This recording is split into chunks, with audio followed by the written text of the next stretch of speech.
ఇక్కడ ఇంకా జనరల్గా క్యాథలిక్స్ క్యాండిల్స్ వెలిగిస్తారు కాబట్టి ఇక్కడ క్యాండిల్ పర్పస్ ఇక్కడ పెట్టారు. ఇంతకుముందు ఇది లోపల ఉండేది, ఇప్పుడు తీసేసి లోపల పెట్టారు.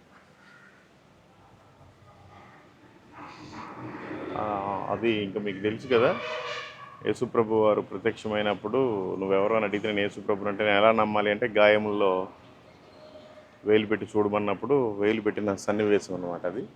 అప్పుడు ఆ టైంలో my lord and my God అని పెట్టారు. ఇంక ఈ ప్రాంగణం అంతా తోమా గారి ప్రాంగణం. ఇప్పుడు దీన్ని ఆర్థోడాక్స్ సిరియన్ చర్చ్ వాళ్ళు నడిపిస్తూ ఉన్నారు.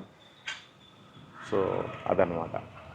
దీని గురించి ఇంకా చెప్పాలి అంటే చాలా చరిత్ర ఉంది. ఆల్రెడీ 2 వీడియోలు చేసాము దీన్ని. ఇది 3వసారి అనమాట ఇక్కడికి రావటం. మీరు వాటిని కూడా చూడండి ఇటు నుంచి ఒకసారి ఎంత అద్భుతంగా ఉందో. ఇంతకుముందు అన్నీ కొంచెం బ్లాక్ కలర్ వుడ్తో ఉండేది. మేబీ దీపాలు వెలిగించి ఆయిల్ అంతా పట్టేసి అలా ఉండేదేమో. ఇప్పుడైతే కొత్తగా చేశారు, అసలు చాలా బాగుంది. ఇక్కడి నుంచి బాగా కనిపిస్తుంది ఆ 2 కూడా.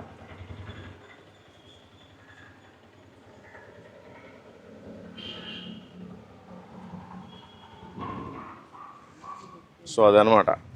మీకు అందరికీ తెలియాల్సిన ఒక విషయం ఏంటంటే, ఏ మతోన్మాదులో లేకపోతే ఏ అమెరికా వాళ్ళు, బ్రిటిష్ వాళ్ళు, ఏ తెల్లవాళ్ళు నల్లవాళ్ళు మనకి సువార్తను తీసుకొని రాలేదు.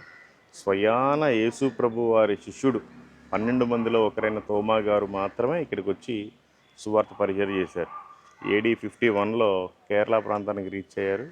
AD 52లో కొడంగలూరులో మందిరం కట్టారు. అక్కడే పలయూరులో కట్టారు. ఆ తర్వాత నార్త్ పరావూరులో కట్టారు. తర్వాత కుక్కమంగళంలో కట్టారు. తర్వాత నిర్ణంలో కట్టారు. తర్వాత శబరిమలై దగ్గర నీలక్కల్లో కట్టారు. దాని తర్వాత కొల్లం వచ్చారు, కొల్లంలో కట్టారు. లాస్ట్ ఫైనల్గా ఇక్కడికి వచ్చారు. ఇక్కడికి వచ్చి హాఫ్ మాత్రమే పూర్తి చేశారు. ఇక్కడి నుంచి చెన్నై ప్రాంతానికి వెళ్ళారు.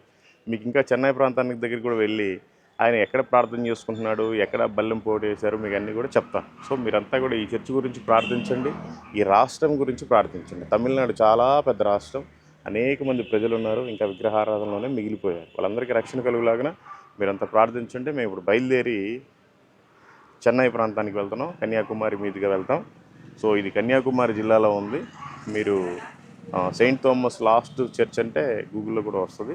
ఇంకా అడ్రస్ కావాలంటే నేను కూడా ఇస్తాను. ఓకే. సో మీరంతా మతోన్మాదులకు బుద్ధి చెప్పండి. ఏ అమెరికా వాడో ఏ బ్రిటిష్ వాడో మనకి సువార్తను తీసుకురాలేదు. AD 63లో ఇక్కడికి వచ్చింది సువార్త ఈ ప్రాంతానికి. కాబట్టి మీరంతా ఈ చర్చ్ గురించి ఇంకా డెవలప్ అవ్వలాగా, అనేక మందికి తెలుసులాగా మీరంతా ప్రార్థించండి. మా ప్రయాణాల్లో కూడా తోడుండులాగా మీరు ప్రార్థించండి.